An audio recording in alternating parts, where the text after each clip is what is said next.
Assalamualaikum warahmatullahi wabarakatuh.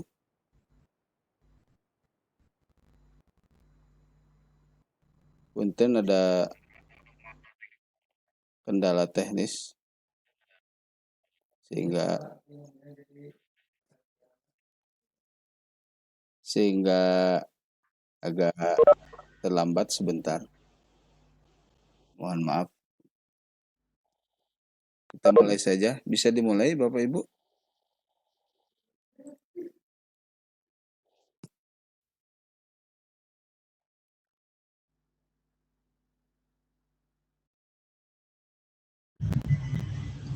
Cek, cek. Pak Wawan? Halo, halo, kadangu suara abdi Pak Willy. Kadangu. Mangga Pak Wawan, Ya. moderatori dimulai. Mangga. Ya, baik. Bismillahirrahmanirrahim. Assalamualaikum warahmatullahi wabarakatuh. Waalaikumsalam warahmatullahi. Alhamdulillah arsala rasulahu bil huda wa dinil haqq wa yuzhirahu 'ala dini kulli apabila syahida. Asyhadu an la ilaha illallah syahadana wa rasulullah wa shalli ala Muhammad wa ala Muhammad. Baik, pada saya teh moderator atau host, Pak? Moderator. Oh, berarti hostnya siapa, Jalal. Bu? Ada Pak Jalal ada enggak? Ada. Pak Jalal udah masuk nih teh Pak Jalal. Ada. Keluar lagi tadi teh Pak Jalal teh. Iya, ada kendala teknis tapi sedang masuk ini.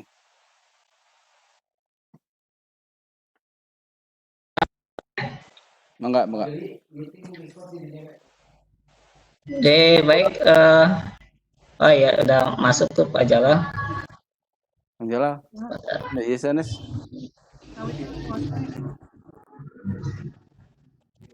Recorder. In progress. Mangga Pak Wawan, langsung aja. Ya, baik teman-teman, Bapak Ibu guru semua, pada kesempatan siang hari ini, alhamdulillah kita bisa berkumpul untuk melaksanakan kegiatan daring kita. Insya Allah pada kesempatan kini yang akan menjadi presenter atau menjadi pemateri atau narasumber adalah Bapak Willy Farhani, SOS dari guru SMA 2 Kota Sukabumi, yaitu guru sosiologi. Beliau juga jurusan S1.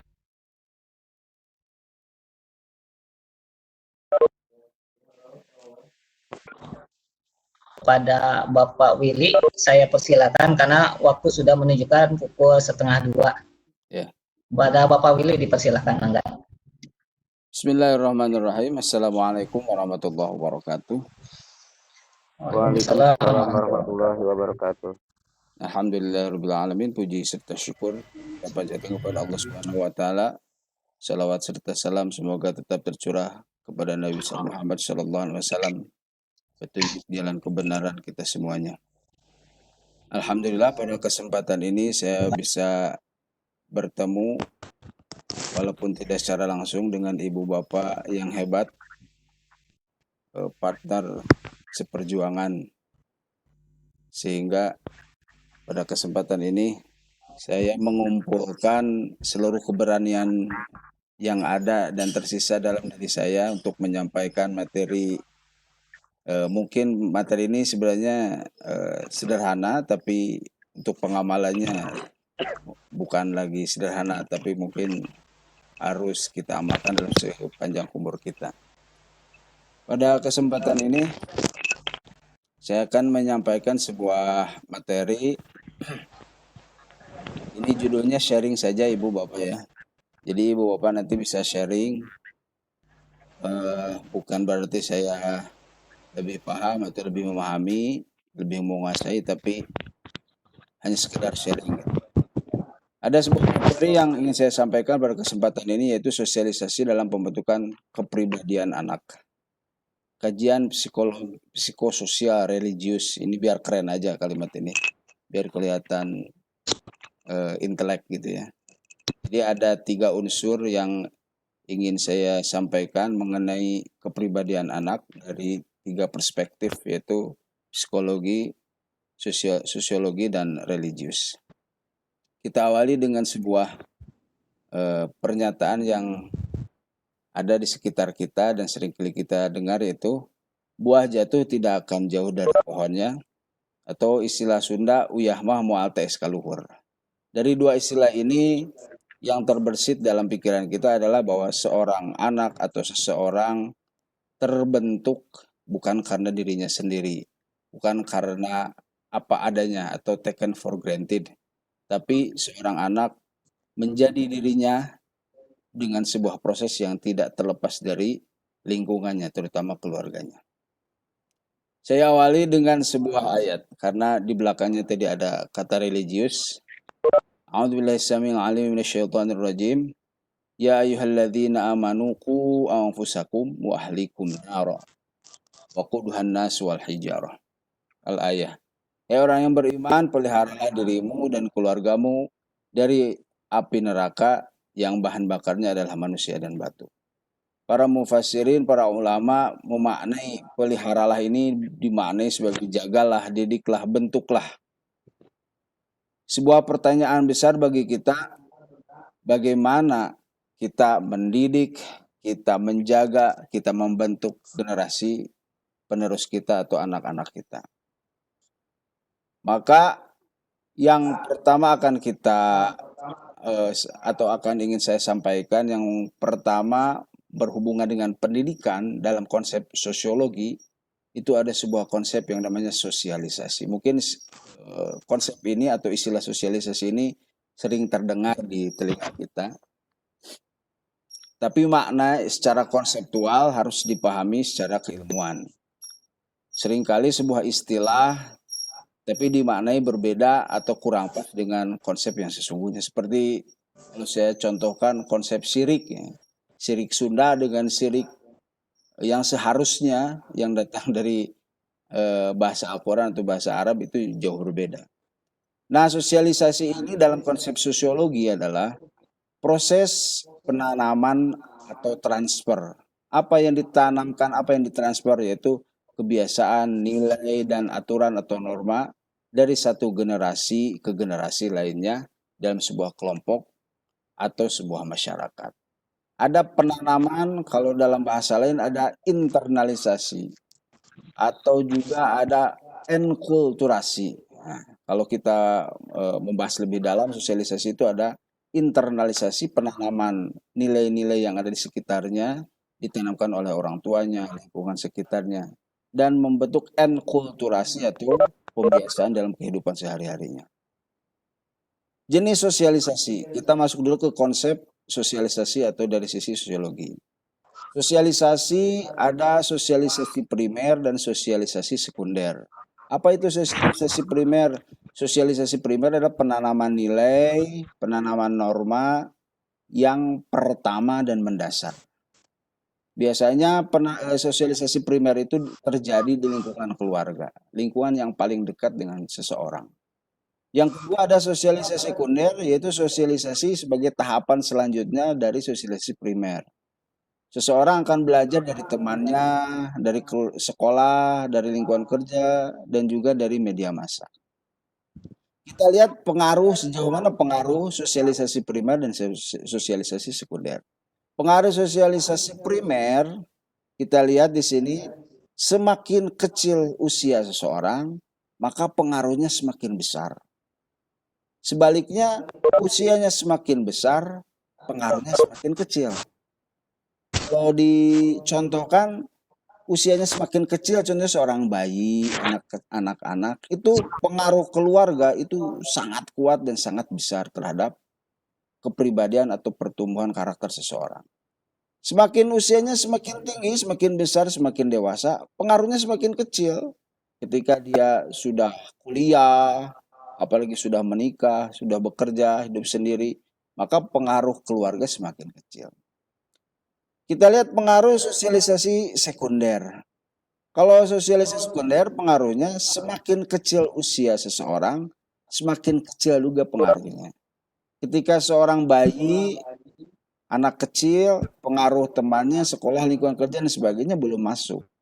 Maka yang ada adalah sosialisasi atau penanaman dari orang tuanya.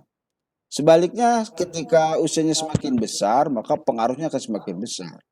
Contohnya seorang remaja yang sudah mengenal temannya, mengenal media massa, bahkan dia lebih mendengarkan, lebih patuh kepada temannya, bahkan kepada media massanya daripada orang tuanya. Apalagi sudah semakin dewasa dan semakin tambah usianya. Selanjutnya ada tahapan sosialisasi. Dalam penanaman nilai dan norma ada tahapan-tahapan yang akan dialami, yang akan dilakukan oleh seorang manusia. Yang pertama adalah tahapan persiapan. Apa itu tahapan persiapan? Atau disebut preparatory stage, yaitu tahapan di mana seseorang baru belajar kepada hal-hal yang mendasar dalam hidupnya.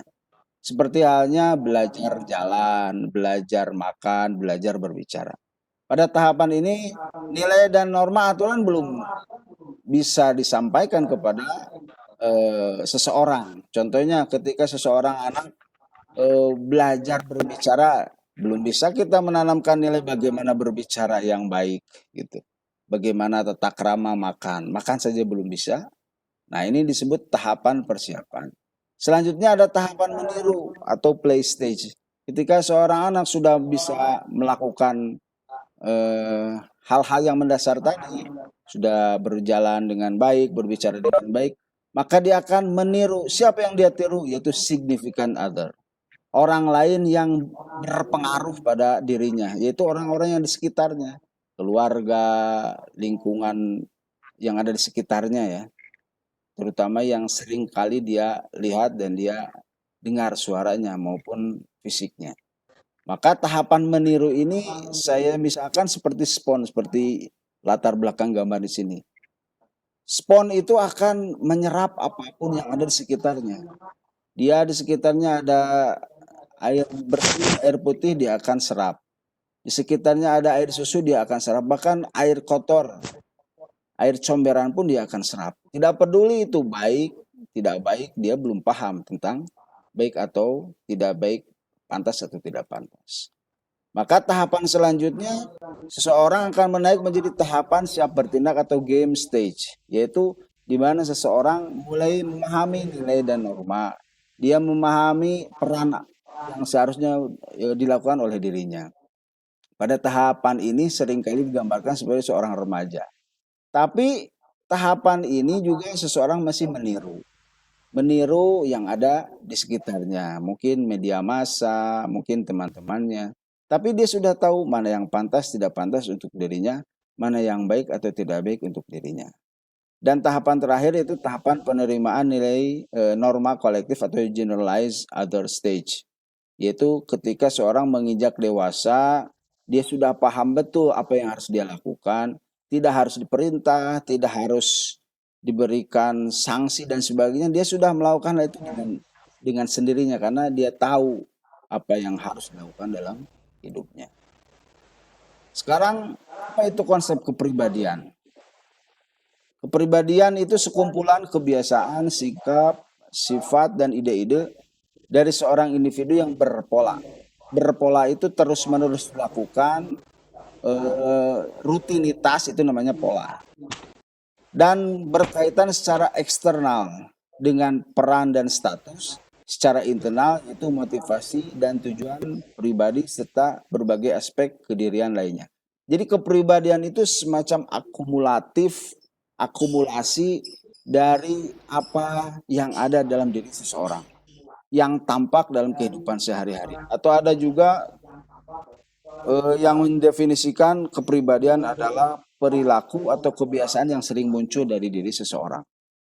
Nah, untuk kepribadian seseorang tidak ada dengan sendirinya. Ada tahapan-tahapan, ada proses di mana kepribadian itu bisa terbentuk. Maka saya mengambil teori yang mungkin sangat populer ya.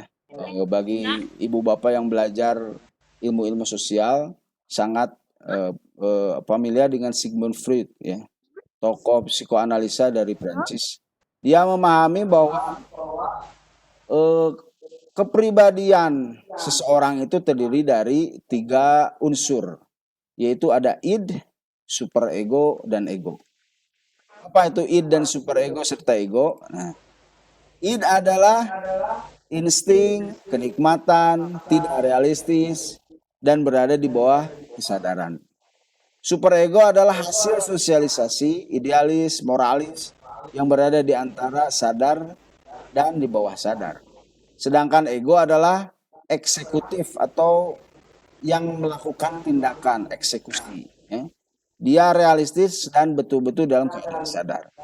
Kalau saya asosiasikan atau contohkan yang sederhana, id itu insting yang bawa dari sejak lahir. Setiap orang pasti akan mencari kenikmatan. Ada yang menjelaskan bahwa manusia itu adalah makhluk pencari kenikmatan.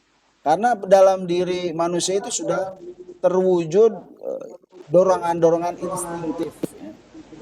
Kalau lelah dia ngantuk, ya. Kalau setelah makan, gitu ya, kecapean, itu adalah dorongan-dorongan ini. Di sisi lain ada superego. Superego adalah akumulatif dari hasil penanaman nilai dan norma yang ada di sekitarnya. Penanaman nilai dari orang tua, penanaman nilai dan norma dari lingkungan, kedisiplinan lingkungan dan sebagainya, itu tertampung dalam superego. Sehingga kalau saya contohkan subuh-subuh ngarincik hujan, nah gitu ya. Ada suara aki-aki mengumandangkan adan, maka si ini akan berbisik untuk kembali menarik selimut dan melanjutkan mimpinya. Gitu. Tapi sebaliknya superego yang sudah ditanamkan nilai-nilai agama dan sebagainya itu menarik-narik untuk mengambil air wudhu. Maka id dan superego itu tarik-menarik yang sangat kencang. Siapa yang mengambil keputusan dari konflik antara id dan superego? Yaitu si ego ini. Nah, ego adalah eksekutif. Dia yang melaksanakan dorongan-dorongan dari id dan superego. Mana yang berhasil unggul dalam konflik ini? Maka si ego ini akan mengambil tindakan sesuai dengan kebiasaan, sesuai dengan pembiasaan di keluarga, pembiasaan di lingkungannya. Maka luar biasa pentingnya sosialisasi, pentingnya penanaman nilai untuk memperkuat si ego dalam mengambil keputusan. Itu konsep kepribadian dan sosialisasi. Selanjutnya saya kembali ke sisi religiusnya. Saya bacakan sebuah ayat. A'udzubillahi Ya ayyuhalladzina amanu taqullaha wa tanzur nafsum ma qaddamat lighad wattaqullaha innallaha khabirum bima ta'malun. Hei orang yang beriman, bertakwalah kalian kepada Allah dan hendaklah setiap diri memperhatikan apa yang telah diperbuatnya untuk hari esok. Dan bertakwalah kepada Allah, sesungguhnya Allah Maha mengetahui apa yang kamu kerjakan. Sebuah catatan besar, saya dengan warna yang berbeda, apa yang telah diperbuatnya untuk hari esok. Dari ayat ini kita diberikan pertanyaan besar oleh Allah Subhanahu wa taala, apa yang sudah kita lakukan untuk menyusun, untuk merancang masa depan untuk kita, terutama juga untuk generasi-generasi penerus kita. Untuk itu sebagai makhluk yang berakal, makhluk yang berbudi, kita punya strategi, kita punya rancangan masa depan bagaimana membentuk karakter anak-anak kita. Apa yang diperlukan untuk membentuk kepribadian anak kita?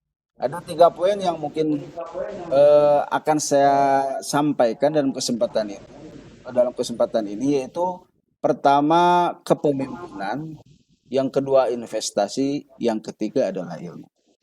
Satu persatu kita akan bahas. Pertama kepemimpinan. Apabila ibu bapak melihat gambar tersebut, gambar ini, apa yang terbesit dalam pikiran ibu bapak? Yaitu sekumpulan monyet mengerumuni mobil yang mewah, gitu ya. Tidak ada satupun yang berani mendekat, manusia apalagi. Berarti bisa saya simpulkan bahwa monyet-monyet ini menguasai tapi tidak bisa mengendalikan. Nah, ini pertanyaan besar kita kepada diri kita dengan keberadaan anak kita atau generasi-generasi kita. yaitu dalam kepemimpinan kita dibutuhkan keteladanan, ya, dibutuhkan contoh, dibutuhkan visi misi yang visi misi yang bisa menjadikan anak atau keturunan kita punya komitmen bersama. Kita menjadi contoh teladan yang baik. Yang kedua ada investasi materi. Investasi materi bisa berupa sekolah, kita masukkan keturunan anak kita ke sekolah yang baik, atau kursus, atau dibelikan buku-buku yang bermanfaat, atau investasi materi kita dalam bentuk-bentuk yang lain. Yang ketiga ada investasi waktu tentunya. Ada sebuah riset yang menjelaskan bahwa 0 sampai 18 tahun itu seorang anak membutuhkan 80% kehadiran orang tuanya. Yang terjadi seringkali kita berkumpul bersama-sama, tapi justru bersama-sama dalam sendiri atau sendiri bersama-sama. Itu dampak dari teknologi, ya. Sendiri bersama-sama atau bersama-sama sendiri. Sehingga seringkali kita dengan dari quality time itu memaknai bahwa nggak apa-apa nggak sering juga. Padahal quality time itu bermakna sejauh mana pengaruh kehadiran kita kepada keturunan kita. Seringkali terjadi bersama tapi tidak komunikasi, bertemu tapi tidak interaksi, menasehati tapi tidak masuk ke hati. Ini harus jadi pertanyaan besar bagi kita semua. Maka dibutuhkan B3 ya, dalam investasi ini, yaitu bicara, bermain, dan belajar sebagai bentuk investasi waktu di tengah-tengah kesibukan kita dalam meraih obsesi, meraih hal-hal duniawi dan sebagainya. Yang terakhir adalah ilmu. Saya bacakan sebuah hadis yang seringkali disampaikan kepada anak-anak kita. Laula ilmu lakana nasu kal bahaim. Kalaulah bukan karena ilmu, niscaya manusia itu seperti binatang. Kalau kita lihat ciri-ciri orang tuh yang kurang ilmu itu punya karakter. Pertama, gampang emosi, ya. Sedikit-sedikit membentak, sedikit-sedikit keluar bahasa yang keras, bahkan kasar. Kedua, menyalahkan pihak luar. Bila anaknya melakukan perilaku yang kurang baik, maka dengan mudah dia mungkin temannya, dia bergaul dengan siapa sih? Nah, atau media massa dia nonton apa sih? TV atau sinetron apa yang sering dia tonton? Atau bahkan jin makhluk halus. Wah, budak teh bangor diruqyah sini. Dengan mudahnya kita akan berpendapat seperti itu. Bahkan yang lebih Hanas lagi, yang lebih kurang kita pahami adalah seringkali perilaku anak-anak kita itu yang kurang baik, di mana adalah sebuah takdir yang harus diterima, taken for granted dengan apa adanya gitu. Itu sudah takdir dari Tuhan. Padahal kita sebagai makhluk yang diberikan akal memiliki kemampuan untuk mengendalikan, melakukan upaya-upaya supaya lebih baik tentunya. Nah, investasi ilmu ini bisa dalam bentuk memahami, orang tua memahami konsep kecerdasan. Jangan sampai melihat anak kita pintar main bola, pintar olahraga itu dianggap bodoh, walaupun matematika kurang baik, mungkin pelajaran lain kurang baik. Maka ada konsep kecerdasan yang luas, ya. Apabila kita memahami ada taksonomi Bloom dan sebagainya, ya, memaknai bahwa kecerdasan seseorang itu tidak bisa dinilai secara linear, tapi banyak kompleks sekali. Kedua, setiap anak itu unik. Kalau ibu bapak pernah membaca ada bukunya Munib Hatib, ya, orang tuanya manusia, itu dia menggambarkan bahwa orang tua itu seperti penyelam.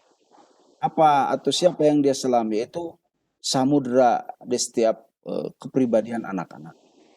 Dia meyakini bahwa setiap anak itu seperti samudra dan di dalamnya ada mutiara yang harus diselami oleh orang tuanya dengan sabar, dengan tekun, dengan perjuangan yang tidak pantang menyerah tentunya. Yang ketiga, komunikasi yang efektif. Ada upaya-upaya dari para ahli bahwa kekuatan berbisik itu jauh lebih kuat, bisa didengar oleh seorang anak daripada dengan suara keras, apalagi dengan emosi. Yang keempat ada update, maksudnya seorang orang tua tidak membandingkan zaman sekarang dengan zaman dirinya. Maka seorang tua harus menginvestasikan ilmunya dengan meluangkan waktu mengupdate tentang bagaimana perkembangan kejiwaan seorang dari buku-buku, dari internet dan sebagainya. Bahkan yang terakhir, seorang orang tua itu jangan gaptek, ya. Jangan gaptek itu seorang orang tua bisa jadi apa? Jadi ditipu, dibodohi oleh anaknya karena anaknya jauh lebih pandai daripada orang tuanya. Ini investasi ilmu yang bisa dilakukan oleh seorang orang tua. Bahkan yang terakhir, seorang orang tua harus paham betul apa itu konsep sukses. Seringkali memaknai konsep sukses itu duniawi, jabatan, kedudukan dan sebagainya. Padahal apa proses untuk mencapai sukses ini? Nah, ini mungkin sebuah hasil penelitian yang sering Ibu Bapak pernah mendengarnya, ya. Hasil dari penelitian dari Thomas J. Stanley, PhD, penelitian beliau menunjukkan bahwa dari 100 faktor yang berpengaruh terhadap kesuksesan seseorang, yaitu IQ hanya ternyata di urutan 21. Jadi IQ tinggi, kecerdasan seseorang itu tidak menjamin keberhasilan atau kesuksesan seseorang. Bersekolah di sekolah favorit di urutan 23. Dan lulus dengan nilai terbaik atau hampir terbaik cuma faktor kesuksesan di urutan ke-30. Silakan Ibu Bapak renungkan kembali apa yang Anda percayai setelah membaca 10 urutan di bawah ini. Saya urutkan 5 saja biar mempersingkat waktu. Yang kelima itu bekerja lebih keras dari orang lain. Orang lain masih tidur, dia sudah bangun. Nah, itu kelima urutan kesuksesan. Mendukung kesuksesan seseorang. Yang keempat, dukungan dari pasangan hidup. Yang ketiga, pandai bergaul, supel, pandai berbicara dan sebagainya, itu urutan ketiga. Yang kedua adalah disiplin. Kira-kira apa yang nomor satu? Ternyata hasil dari penelitian Thomas G. ini, yang ke-1 adalah karakter jujur.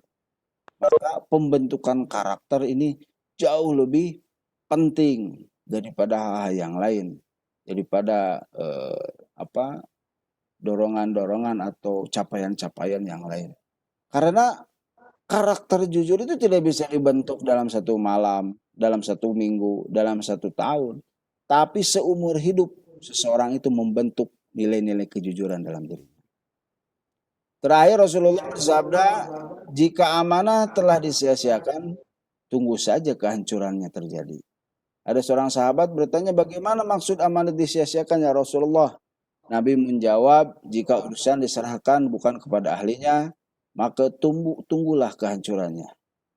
Kita sebagai orang tua tentu diberikan amanah besar untuk mendidik, menjaga, membentuk karakter keturunan-keturunan kita supaya anak-anak yang soleh, anak-anak yang sukses dunia akhirat. Maka jangan sampai anak-anak kita itu kita asuh menjadi orang-orang yang salah karena kitanya salah mengasuh atau kita tidak menjadi ahlinya dalam bidang itu. Ada sebuah kalimat terakhir. Ketika aku masih muda dan bebas berhayal, aku bermimpi ingin mengubah dunia. Seiring dengan bertambahnya usia dan kearifanku, kudapati bahwa dunia tidak kunjung berubah. Maka cita-citaku pun persempit, lalu kuputuskan hanya untuk mengubah negeriku. Namun tampaknya hasrat itu pun tidak berhasil. Andaikan yang pertama yang kuubah adalah diriku, maka dengan menjadi diriku teladan mungkin aku bisa mengubah keluargaku. Lalu berkat inspirasi dan dorongan mereka bisa jadi aku pun mampu memperbaiki negeriku. Kemudian siapa tahu aku bahkan bisa mengubah dunia. Jadi pusat dari sebuah perubahan itu bukan orang lain, bukan negara, bukan pejabat dan sebagainya, tapi terpusat pada diri kita sendiri. Mungkin demikian yang bisa saya sampaikan. Mohon maaf bila banyak kekurangan. Mudah-mudahan jantan ilmu yang bisa kita amalkan bersama-sama. Saya juga masih belajar dan mengamalkan konsep-konsep ini. Saya tunggu sharingnya dari Bapak Ibu hebat semuanya. Terima kasih. Mangga Pak Wawan. Assalamualaikum warahmatullahi wabarakatuh. Halo Pak Wawan, masih ada di situ Pak Iya, Wawan? baik. Jazakallah kepada Pak Willy yang sudah memberikan materinya yang luar biasa. Nih salah fokus nih, lihat gambar terakhir Pak, keren. Baik, mungkin bagi para peserta yang ingin berdiskusi, bagi yang mau bertanya ataupun mau menambahkan, dipersilahkan. Ini ada yang komen dari Bapak Kepala Sekolah katanya, suaranya bagus, konten materinya mantap, pematerinya hebat. Waduh.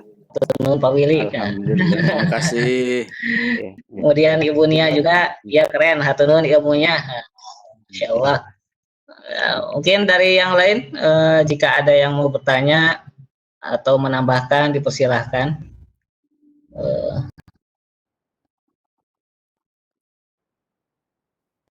Ya. Ya, barangkali ada yang mau sharing, menambahkan, ya Pak Wawan begitu. Terima kasih kepada partisipan yang hadir ya Pak Wawan. Alhamdulillah cukup banyak untuk yang hadir pada diskusi siang hari ini ya Pak Wawan. Mohon.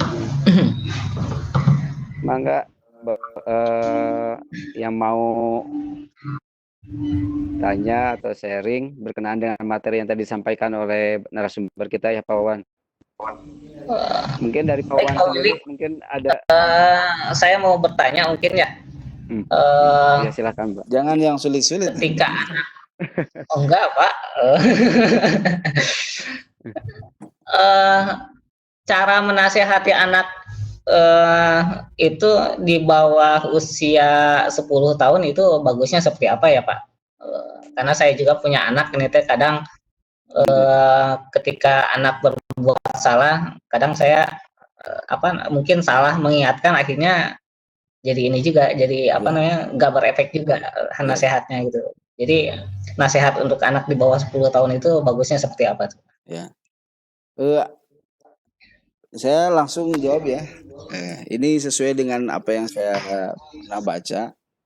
Rasulullah itu mengelompokkan pentahapan-tahapan seseorang. Jadi ada pentahapan pada masa kecil itu dianggap sebagai masa jadi seorang raja. Nanti ada masa menjadi seorang pemimpin dan sebagainya. Jadi pada tahapan anak kecil ini, terutama 5 tahun ke bawah, itu dianggap anak itu seperti seorang raja. Kalau dalam konsep sosialisasi, tahapan sosialisasi itu kalau 5 tahun itu masih dalam tahapan meniru. Itu 10 tahun juga masih dianggap play stage, yaitu dianggap anak-anak itu bisa meniru apapun yang dia lihat, meniru apapun yang dia dengar. Maka ketika Pak Wawan atau siapapun atau mungkin saya mengarahkan, mendidik anak-anak itu jauh lebih efektif dengan keteladanan. Jangan sampai ada ungkapan tong tarik-tarik teh atau nyarios teh, tapi dia mengeluarkan dengan sangat keras. Jangan main HP wae cenah, tapi inung bapana nyekelan HP wae. Jadi ada sebuah ungkapan, keteladanan itu jauh lebih baik dari 1000 kata-kata baik, 1000 ungkapan-ungkapan baik, 1000 pepatah-pepatah baik. Mungkin ini klise ya, walaupun dalam prakteknya tidak mudah. Itu mungkin Pak Wawan. Oke, ya. Ada yang bertanya? Ya. Bertanya di chat, silahkan Pak Wawan dibaca. Baik, dari Ibu Onah ya, ada pertanyaan pertama. Pak, maaf mau bertanya, kalau karakter dengan kepribadian itu sama atau tidak? Oke. Kalau pendapat saya, perspektif saya, karakter dan kepribadian itu sama kedudukannya. Karakter seseorang atau kepribadian seseorang. Jadi kepribadian atau kalau bisa dipisahkan, kepribadian seseorang itu melahirkan sebuah karakter gitu.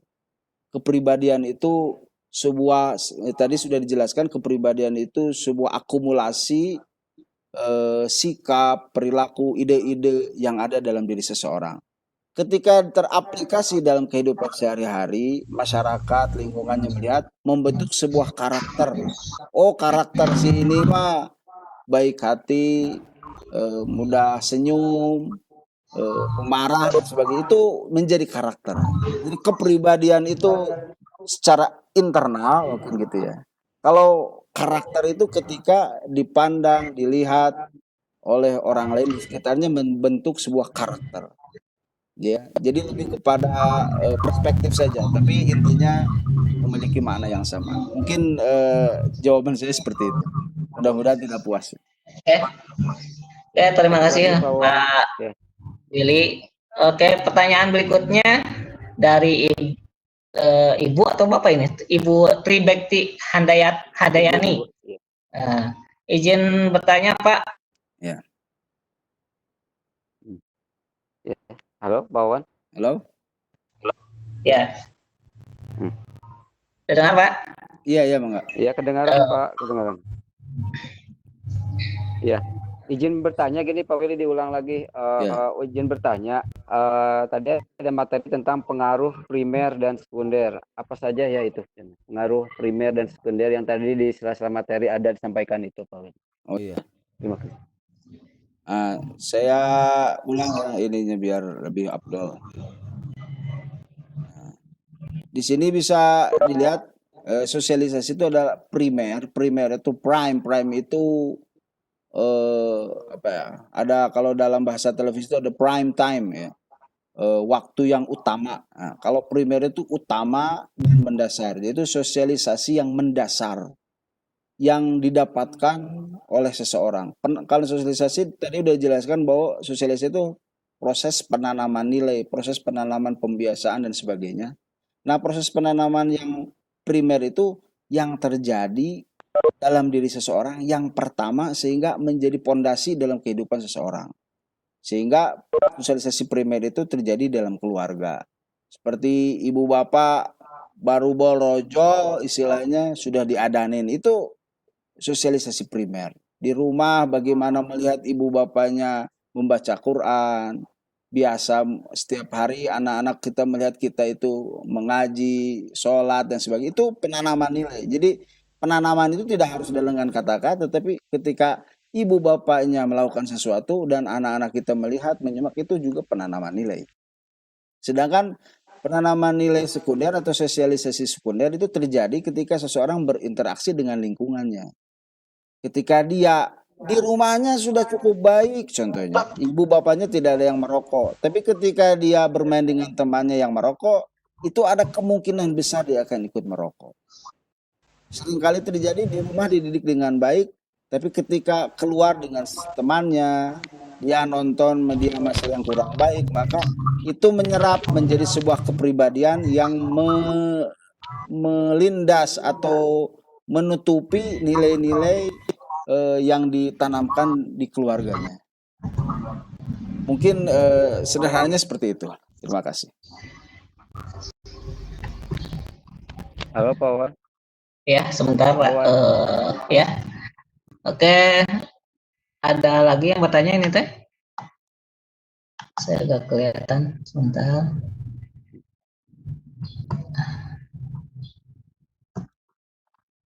Sebentar. Chatnya. Mungkin Pak di sana ada kelihatan pertanyaan berikutnya. Di sini saya enggak. Belum ada. Enggak ada ya. Belum ada. Atau Bapak Muhammad, Bapak Kepala Sekolah, terus berpartisipasi. Ikut. Ya. Sekali lagi Bapak Ibu yang mau sharing atau yang mau ditanyakan, silahkan boleh melalui chat ataupun bertanya langsung dengan klik raise hand yang ada di tombol aplikasinya. Ya. Kemudian presensinya jangan lupa mohon diisi di link yang sudah ada di sana. Mungkin sudah ini. Sepertinya Pak Wawan, ya sepertinya Pak Wawan Ya, mungkin udah pada paham, mungkin udah ya, sangat jelas ya disampaikan oleh pemateri kita. Mungkin ya, boleh ditanya ke Ibu Instruktur gimana tutup atau gimana boleh Pak Wawan ditanya ke Ibu Ana. ya.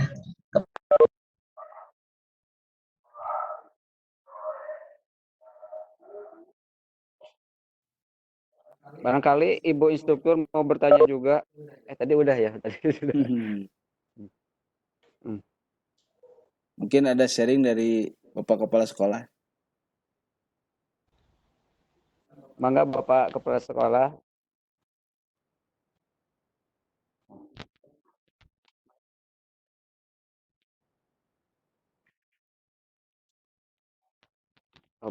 Ini udah. Pak Will di on kan itu mic-nya karena Udah. tadi belum. Oh, iya. Nah, udah. Ada? Halo? Iya, halo Pak. Mohon. Pak Oh, ya. Lebat. Assalamualaikum warahmatullahi wabarakatuh. Waalaikumsalam Waalaikumsalam warahmatullahi wabarakatuh. Ya, pertama selamat Pak Willy, Pak Jalal, dan juga teman-teman yang lainnya. Secara teknis sudah berhasil melaksanakan pembelajaran jarak jauh menggunakan Webex. Sangat lancar ya, suara bagus, secara teknis terkelola dengan baik lah, terima selamat. Yang berikutnya secara materi ini luar biasa ya, yang disampaikan oleh Pak Willy itu karena sangat aktual dengan permasalahan kita saat ini, permasalahan tentang bagaimana kita mendidik anak khususnya, termasuk juga mendidik murid-murid kita. Tadi juga berbicara tentang teori kecerdasan, bagaimana peran orang tua. Jadi ini materinya yang sangat bagus dan juga didukung oleh teori-teori. Jadi tidak hanya sekedar menyampaikan sesuatu, tetapi secara kuat juga ditopang oleh teori-teori yang disampaikan. Ya, selamat ya. Hanya mungkin sosialisasi kepada grup harus lebih awal lagi mungkin nanti ke depannya, sehingga Bapak Ibu guru juga nanti bisa menyiapkan waktunya untuk bisa ikut serta di dalam program pembelajaran melalui program. Mungkin itu ya Pak Willy, selamat. Terima kasih Pak. Ya, terima Pak. Mohon. Assalamualaikum warahmatullahi wabarakatuh. Waalaikumsalam warahmatullahi wabarakatuh. Baik Bu Ana. Bu Ana hadir.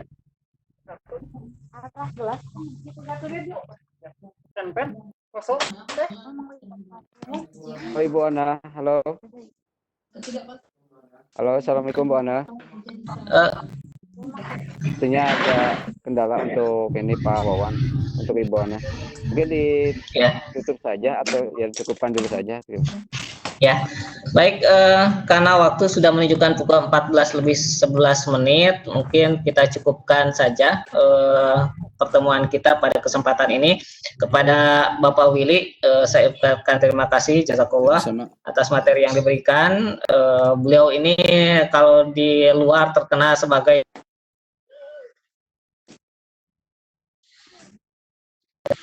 Halo. Kemudian apa sih? Itu mungkin ya, kita tutup pertemuan ini dengan hamdalah, alhamdulillahirobbilalamin, istighfar, astagfirullahaladzim, dan doa kafat majelis. Subhanakallahumma wa bihamdika, asyhadu an la ilaha illa anta, astaghfiruka wa atubu ilaik.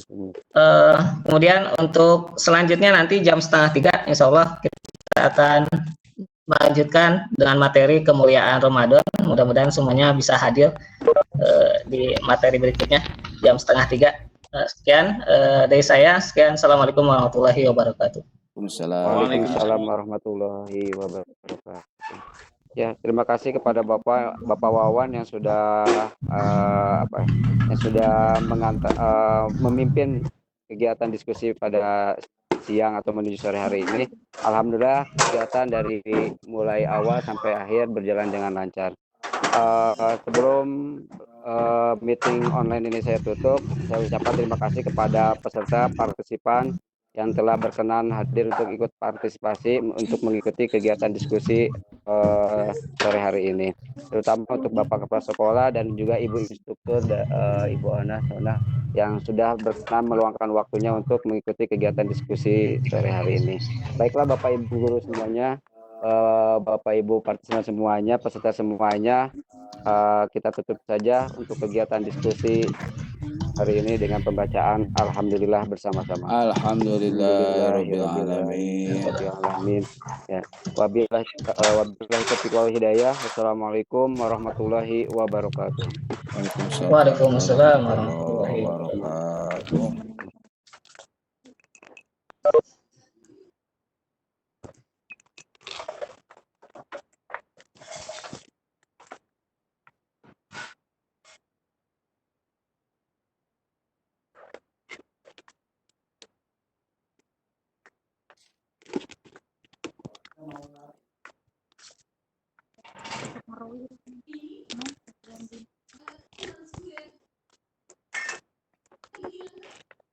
Isi lagi.